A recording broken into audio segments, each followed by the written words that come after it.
Well, we have seen some twists and turns so far as the narrative of this season's UEFA Champions League is concerned. 8 teams have already seen the action in the round of 16, and it's time to see the next 8 as teams continue to wrestle with that critical first leg advantage. While the football hasn't been at its peak, we have seen some close matches. Manchester City left it late to get a 2-goal advantage heading into the Emirates over FC Copenhagen. Paris Saint-Germain turned up in the second half to also have a 2-goal advantage heading into the second leg in Spain against Real Sociedad. Real Madrid has a 1-0 advantage after beating RB Leipzig away, while Lazio has a 1-0 lead over Bayern Munich heading into the second leg in Germany. Today we will see Inter Milan against Atletico Madrid in our live television game on SportsMax 2. PSV Eindhoven and Borussia Dortmund also meet today. You can see that on the app. While tomorrow we'll get to view Arsenal away to Porto and Napoli at home to Barcelona. We'd like to thank you for joining our coverage here on the Home of Champions. My name is Donald Oliver. I'm alone in studio for now, but let's welcome our guests. Both of them are on Zoom.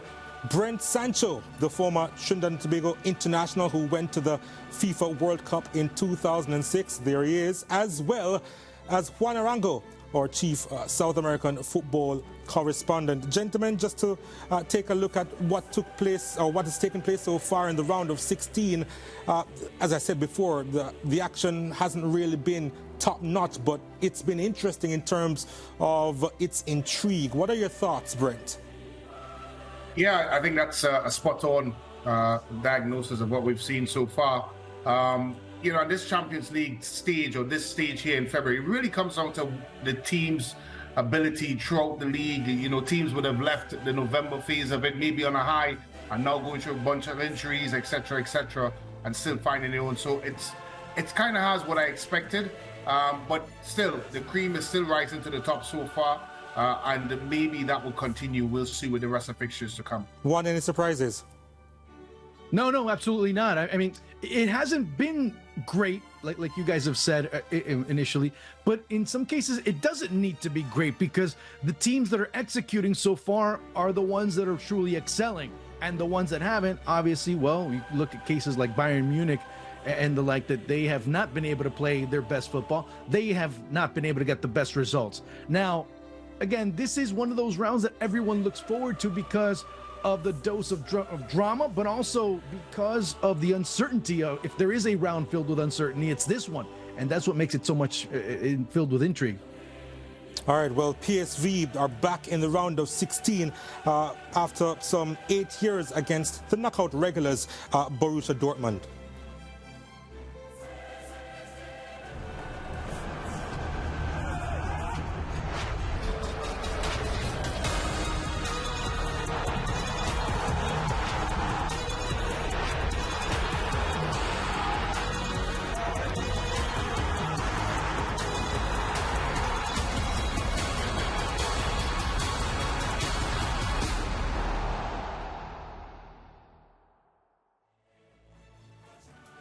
Yeah, I expect this to be a big clash. And just to join back Brent and Juan, these two teams, they would have met before, but not since the 2002-2003 season.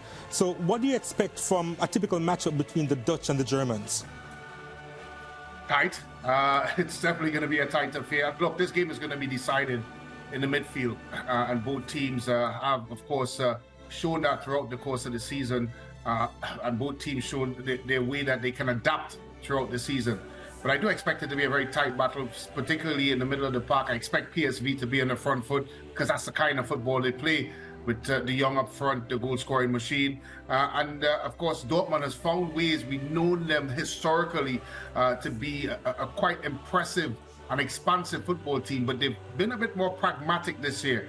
And I expect them to go along similar veins. So it should be interesting. One team on the front foot, and one team being a little bit more pragmatic in their approach. That team being pragmatic, of course, is Dortmund. Juan, before we get to you, let's take a look at what's taken place so far in the group stage as far as these two teams are concerned. Just a quick recap. A storied venue, absolutely bursting with anticipation. I'm really looking forward to this one. It's a fascinating game. It's a fabulous setting. I think they're two very evenly matched sides, both in good form. They're about to emerge into an arena where once again the atmosphere is suffocating. And I'm really looking forward to it. Oh, good try! Wonderful goal! It's easy enough for the Metcha! Terrific finish! That's on towards the edge of the area. It's in! Squeezes it in! It's De Jong! He scores! Fulcrum tees up at the Amy! And Borussia Dortmund make the breakthrough! It's Jesus. It's a good save. It's a good stop that by Gregor Kobel. Needed a touch over the top from Benitez. Needed to be saved by Kobel. Brilliant save!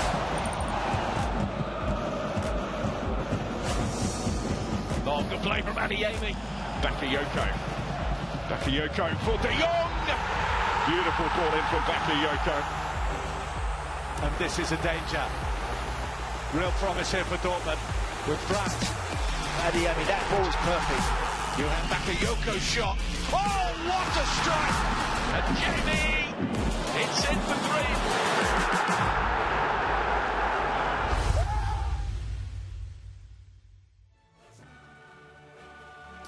Yeah, PSV are unbeaten in the Eredivisie this season, and they haven't lost in the league since January 24, 2023. Now, Juan, I hear that winning is a habit, but should we look deep into that statistic to say that they could go real far in this competition? Well, I mean, it's funny that we talk about the only matchup that has two teams that have won the European Cup and Champions League in all of this round. It sounds kind of crazy to say that, but when you see this Eindhoven side, it's explosive. It's a team that has been able to be not only explosive, but also well-rounded in every facet of play. And you got to give a lot of credit to Peter Bosz. And of course, if there's a coach that knows how Borussia Dortmund is able to move around, it is the former Borussia Dortmund coach. So we have to look at it from that perspective as well. I mean, you look at Luuk de Jong, Chucky Lozano, and Bakayoko up top. They're going to be a very dangerous tandem. You start looking, of course, at the midfield, but also out wide with Teze and, of course, Serginho Dest looking to make an impact in this match. And I think it's going to be a team that if Dortmund are capable of really holding them off, they could have the upper hand. But, of course, we can also say the inverse, that the truth is that if Eindhoven are able to come in and truly establish themselves, this could be done rather quickly. Bernd, I really like Luuk de Jong. 19 goals so far this season, 27 overall, 13 of those goals with his head. I mean, he's instrumental to this team. Yeah, at the tender age of 33 as well. Yes. There's that. There must be something in the water in Holland that when players go back, they seem to get better. You look at Daley Blind, for example, doing the business as well. And look, he's been around the block, De Jong, but this team has found a way to make him the central focal point, and he has been good value for money, good in the air, as you rightfully said, finds the space, likes to peel off of the centre half, and just an all-round very, very good goal scorer. And he's one of those that on his night, he can cause you all sorts of problems, especially as a centre half. Those are the type of players you hate to play against, who's always trying to find a way to score on you. And yeah, he's somehow turned back the clock, the father hand of time. You know, we speak about players who can give issues, and one player who can give some major issues, the PSV winger, Johan Bakayoko. He's the only player to create, 15 or more open play chances or 15 or more dribbles as well in this season's Champions League group stage. So he has been having some real fun out there at the European stage, Juan Arango. Yeah, and what I've really noticed, I mean, seeing a lot of the matches or a lot of the instances where he's participated in certain plays, it's how, well, you have to respect him. You have to be able to give him, if you don't give him space, well, he's going to burn you with speed. If you give him space, he can always play off of Luuk de Jong, like I said before, Chucky Lozano and many others. So it's a combination of many things, but him being taking advantage of every single opportunity he does get. And more importantly, he's able to have a good understanding of what he needs to do down the wing and create those chances. So if you look at it from a tactical standpoint, Peter Bosz has really been able to maximize his abilities. Yeah, we're coming to you live from our studios in Kingston, Jamaica, as we continue our coverage of the UEFA Champions League. And I'm finally not alone in studio. I have some good company too. And Mara Ramarak is joining our Champions League show for the first time this season as we ramp up our coverage for this season. Mara, what do you have for us? Well, today I come with a lot of interesting facts. So, coming into this mouth-watering matchup, I also wanted to talk about Luke de Jong, Donald. I heard your take on him, and I have to agree with you and, of course, our analysts. This season, even at the age of 33, as Brent Sancho jokingly said, he's not that young anymore. He has been the difference maker for PSV. And I think that 19 goals in 22 appearances in the Eredivisie. He's already scored 7 times in the Champions League this season so far. I think, what's so interesting is that if his team is to go on to be dominant and to win, he will have a big part to play. What's also more interesting, and in my interesting fact segment about this PSV Dortmund matchup, is Borussia Dortmund is set for a reunion against their former head coach, that's Peter Bosz. Bosz moved from Ajax to Dortmund in June 2017, and this move was a historical move, because Ajax, who received nearly 5 million euros for compensation in order to buy out his contract. But we have to remember it was a record buyout of a head coach for the German club, and they broke the previous record of 4 million euros. So it didn't end well for Bosz, of course, because he's now at PSV. After no wins in the Champions League group stage, Dortmund was dropped into the Europa League. And in December of that year, Donald, so interesting, he was sacked and he was replaced by Peter Stöger. So a lot of time has passed, but Bosz will want to get this win under his belt. Yeah, thanks, Mara. Really interesting stuff there. And we're going to continue our discussion on this matchup between PSV and Borussia Dortmund. And I want to get a little bit philosophical, Brent, and I'm sure you'll indulge me for a bit. Battle-hardened versus battle-weary. They won the toughest group in the prelim stages, involving the likes of PSG, AC Milan, and Newcastle.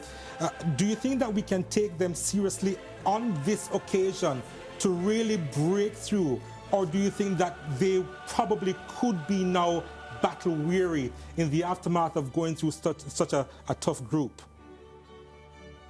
I think they definitely are not battle-weary, because it's been some time since the knockout stages. I think they are battle-savvy, because they got out of a very, very difficult group. And I'm happy that you did mention that, because, many didn't give them a chance, inclusive of myself, but they found ways to get results. And I think the difference with this Dortmund team is that we're so used to them playing expansive football, front foot, flair, but they were also very accustomed to giving up a lot of goals at the back.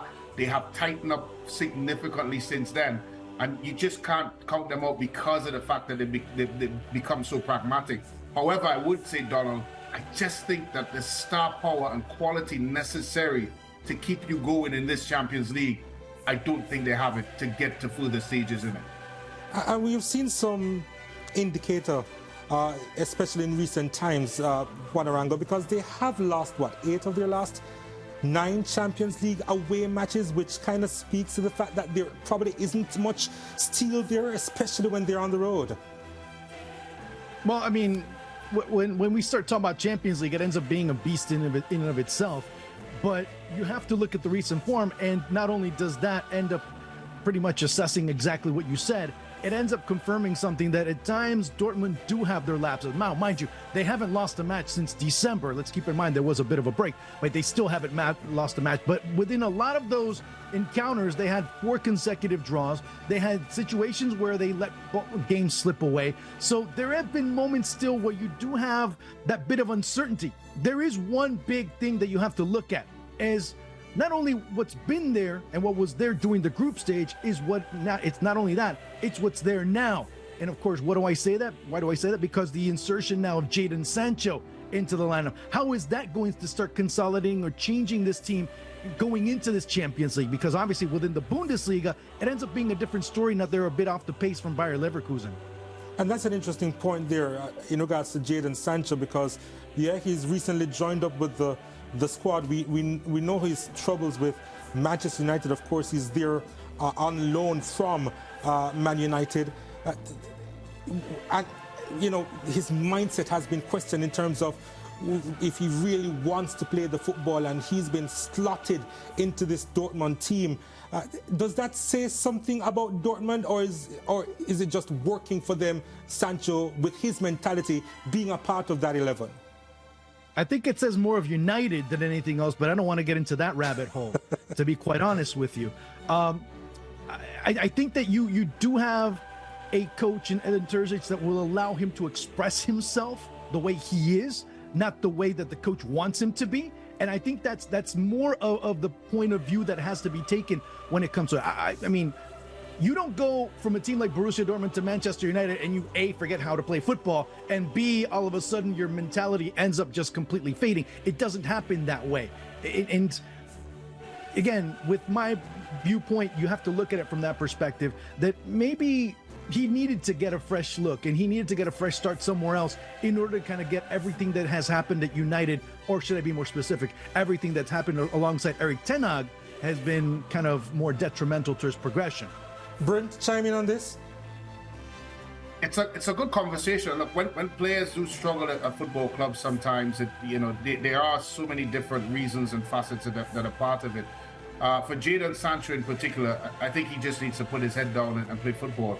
It's a very comfortable. I think Dortmund is a comfortable space for him, and that's key in all of this. It's somewhere that he's familiar with. It's somewhere that he start and perform well.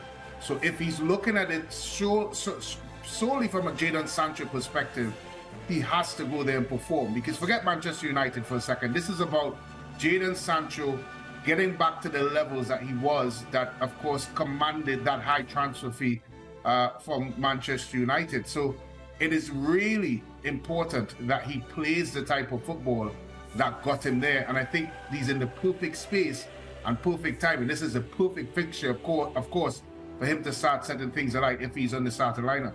One, Nicholas Füllkrug, 18 goal involvement so far in the Bundesliga. 8 have come in the last 5 games. Then you have the winger Daniel Malin, 12 goals in all competition this season. Both of them have been really good and could come to the fore today. Yeah, I mean, Füllkrug isn't just something that has happened fly by night. He's been quite consistent as far as the team is concerned, and as far as everything that has occurred during his career, of course, having to go back during his previous stops, and of course during his time with the German national team. So when we start seeing all of this that is occurring, yeah, Füllkrug is interesting, Malin is also interesting, and of course when you add those three together, that also ends up being quite a formidable task for PSV to try and neutralize. Well, Dortmund, they are knockout regulars. PSV, they are making their first appearance in the Champions League knockout stage since 2015-16, when they were eliminated by one Atletico Madrid in the last 16. And speaking of Atletico Madrid, they will be at the San Siro squaring off with Inter Milan at the top of the hour. And we'll look at both teams after this break. Stay with us.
This is a big one. It's a big one, you know. We're going to be joining our feet at the top of the hour as Inter Milan, they play host to Atletico Madrid. And the thing is, both teams are two experienced knockout campaigners, and from the face of things, it's going to be difficult to see which team has the edge. But I tell you what, let's take a recap of what took place in the group stages.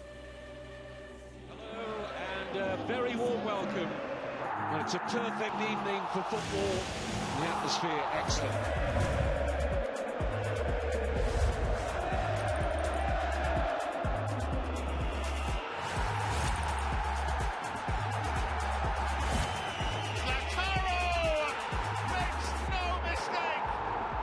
Still in there for Witzel. Griezmann. Good cross. Brilliant header.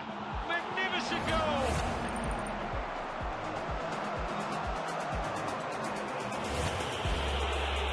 Alexis Sanchez.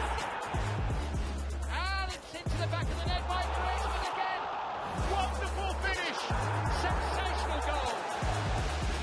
And for Thuram. Finally for Inter.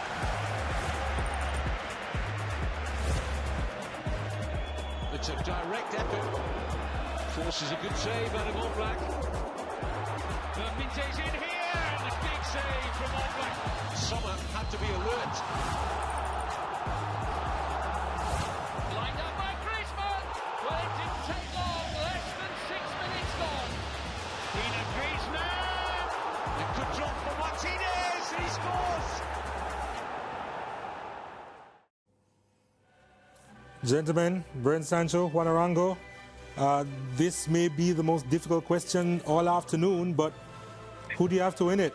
Brent? No, you would come to me first, you know. Of course, all the time. I was going to copy up for Juan's page, but since you didn't allow me that opportunity, I do think this is a tough one, really is. My heart's telling me Inter, and my mind's telling me a draw. But what does your gut say, Brent? What does your gut say? I don't deal with guts. I go with heart and mind. I would go with an Inter win. Juan, what are your thoughts on this matchup? You knew exactly how to go, and I admire you for it because, as always, whatever Brent says, I go the opposite. You know, Inter are unbeaten in this Champions League season, and they've lost only once in Serie A. They have conceded 12 goals in Serie A this season, fewer than any of the big five club in league play. Plus, they conceded just one goal in their three home matches in the Champions League. And I'm not sure if this suggests, because they were a pretty decent team heading into the final last season, a good defensive unit, and they seem to have enhanced that reputation this season, Brent. Yes, certainly, and they're in a good place as well. Of course, in first place, 9 points away from Juventus in Serie A. They got Dumfries back on the weekend, an important and integral part of what they do. And they have goals in Thuram and Lautaro up front. And yeah, I think they would have learned a lot from their final defeat against Manchester City last season. A confident bunch. And one of those teams that you just don't like playing against. Both teams, in fact. And Inter is going to be very, very tough. What I like about them this season is that they've been able to win games where they have absolutely no business winning. And that shows me a team that fully understands the skin that they wear and very comfortable in what they do. What are your thoughts on that, Juan? Because I agree with Brent with the fact that in those close matches, they tend to come out on top. Do you agree with that? To be honest with you, I don't know if we're talking about Inter or we're talking about Atletico Madrid because they basically sound the same. That's true. If you start, I mean, everything, I mean, you could say insert team and it's applicable on both sides because with Inter, I mean, starting from the back, we already talked about how solid defensively they are. But most importantly, we have to talk about one of the best goal-scoring tandems in Marcos Thuram as well as Lautaro Martinez up top. Maybe you have the best number 9 in actuality in world football in Lautaro Martinez. He has made the argument to be able to establish that. So when you look at every facet of play, I think maybe you can even say this Inter side is better than last year's because the results not only are consolidating it, it's that what they've done to be able to get those results are consolidating that they are indeed the best team in Serie A. And not only that, they are one of those teams that are primed to be able to maybe complicate Manchester City's run for a second consecutive title. And one, based on the fact that you mentioned him, I guess you can consider him to be underrated Lautaro Martinez. He has scored more than 20 already for the season, and that's for 3 seasons running. So in your opinion, do you think that he's underrated? He's not heralded enough?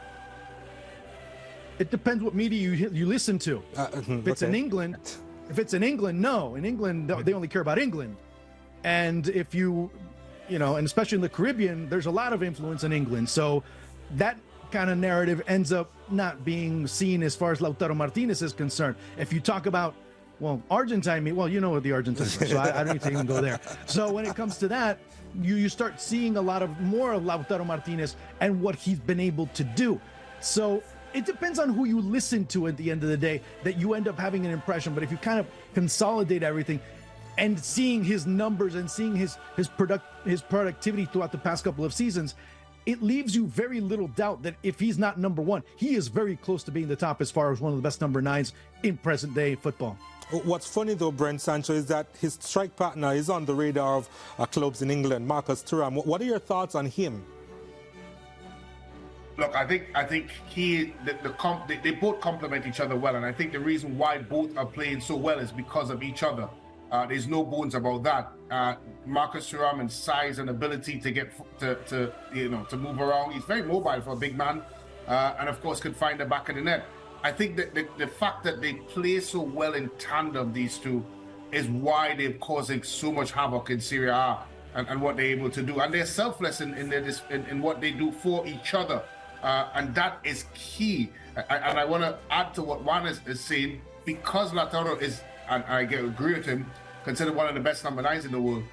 Thuram's, that relationship with him and Lautaro puts him up there as well. That is a big reason why he's there. And that's why this Inter team is so dangerous. And I'm happy that Juan said they may complicate things for some of the bigger teams to come, because they are a difficult team to play against.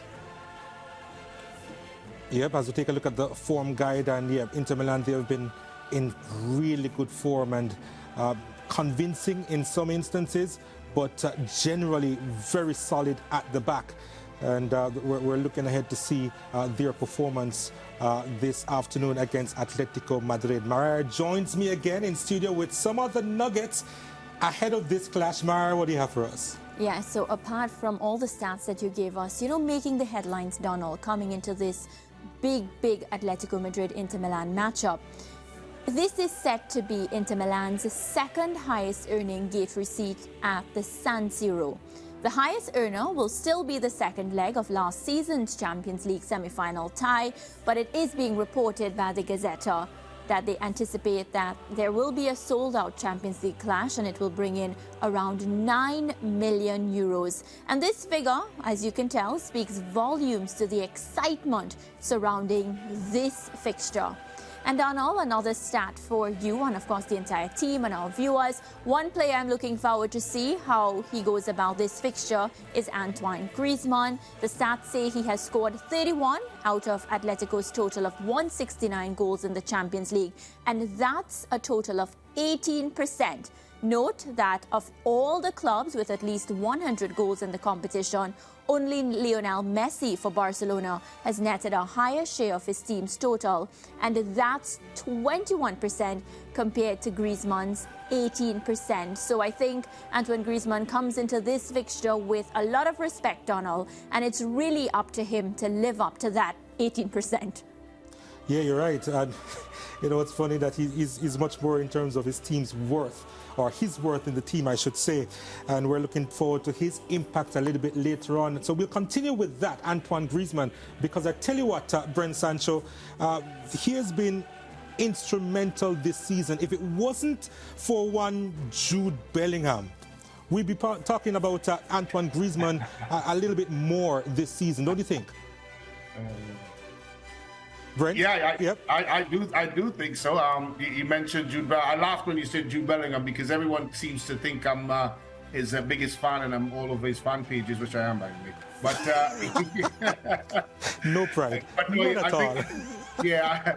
No, look, I think what Griezmann, you have to look at his body of work, Griezmann, over the last 2-3 years. Of course, that move to Barcelona, all these different things. So he's come back, he's settled down, and I think a lot of his success it's down to the way that Diego Simeone has been able to, of course, reinvent himself tactically. And that has played well in that man in pictures, of course, Faith, and he's been able to do very, very well because of that. And I'm very intrigued to see how my good friend Diego Simeone do in this fixture, because he surprised me this season in his tactical approaches. Yeah, I'm looking forward to this matchup as well, Juan. And I think you mentioned something earlier in regards to the playing style. We know the DNA of the club orchestrated by that man in the picture, Diego Simeone, and it's more dour, more defensive in terms of their play. But this season has been a little bit different. They're playing still with a 3-5-2 formation, but they've actually been thrilling. And because they have been a little bit more thrilling than usual, they have been inconsistent, which means that they haven't been up the table as far as the Liga is concerned, but they have beaten the likes of Real Madrid on a couple of occasions. So my question is, with the change in style, if not DNA this season, how far do you think they can go in this Champions League? It depends on where they find themselves in a collective form, and obviously the results will end up being the telltale sign. I mean, you talked about the wins that they've had. You also have to talk about the losses that they've had. Exactly. Because, of course, they did lose to Girona, who have a relatively similar style, but, of course, ultra-offensive and more high-flying, if you will. They've also lost rugged encounters against teams like Barcelona. They also did lose against Real Madrid as well. Let's not forget about that. But when you start to see this team, it seems like Simeone has completely turned the page. And that 3-5-2, that 5-3-2, depending on how you look at it, it can be one or it can be the other, because Atleti do know how to suffer. They do know how to persist through different storms. At the same time, with a formation like this, you think, well, defensive. Oh, okay, Simeone go at his old tricks again. No, because the players out wide, like Nahuel Molina, as well as Lino down the left, they really offer a great deal of width, thus opening up a lot of more options in the offensive end for Griezmann today, in the case of Marcos Llorente as well, who's been also quite the interesting change in terms of his way of implementation. But also, it starts to solidify and have to move less space inside of the middle of the pitch for players like Saul, for players like Koke, and be able to be more solid and more of a distributive factor in terms of that style of playing. So, Brent, do you have faith in Diego Simeone? Well, I've been quoted many times on this program that I think he's gone past his sell-by date, obviously his 13th season, and I felt that he was very repetitive in his approaches. But this season, he must have heard me, because I'm very sure he listens to this program, and he's changed his tactical approach. However, you can't teach an old dog new tricks sometimes, and I do believe in this particular fixture, playing away from him, he is going to go back to the very defensive, ultra-defensive 5-3-2 formation that Atletico Madrid thrives on, and probably try to steal steal a draw out of this and go into the next fixture and try to open things up. So, as much as I have faith, his strong piece is going to be going back to what we know Diego Simeone does. The thing about some of these players on this Atletico Madrid in this setup, a few of them have been not heralded in the past. One of them, Alvaro Morata, already 19 goals in all competitions, already equaling his best season back in 2016-2017. Juan, what's changed for him? Well, he's getting more opportunities. He's getting better service. And it has a lot to do with the change or the tweaks that have been done. Yeah, you can't teach an old dog new tricks, but you can surely buy him new toys. And those new toys really start to motivate him a little bit more to see how they can use them best. So when you start seeing a Morata coming into the fray and being more effective and being that counterpart in the event that Griezmann's not working, he comes in and he ends up being effective. So it ends up being something quite compelling for Atletico Madrid. Now, there's been moments where they've been shut down and no one's really been able to do much, reason why they're fourth in La Liga. It ends up also being something that you can start looking at in terms of the Champions League and them trying to focus on this as a priority, because knowing what they've been able to do in the past and knowing the runs of form that they can go into in this tournament, you could see them getting deep into this competition, that's for sure. Yeah, we take a look at the form guide and realize that they're a little bit inconsistent, Atletico Madrid, but let's see how far they will go. It's time for our break here. And I want to say a special good night to one Diego Simeone, who is obviously watching on the SportsMax app, according to Brent Sancho, who says a special hello to him as we prepare for kickoff at the top of the hour. This match is going to be a big one on SportsMax 2. Inter Milan at home to Atletico Madrid at the San Siro. When we return from this break, we take a look at the starting lineups of both these teams.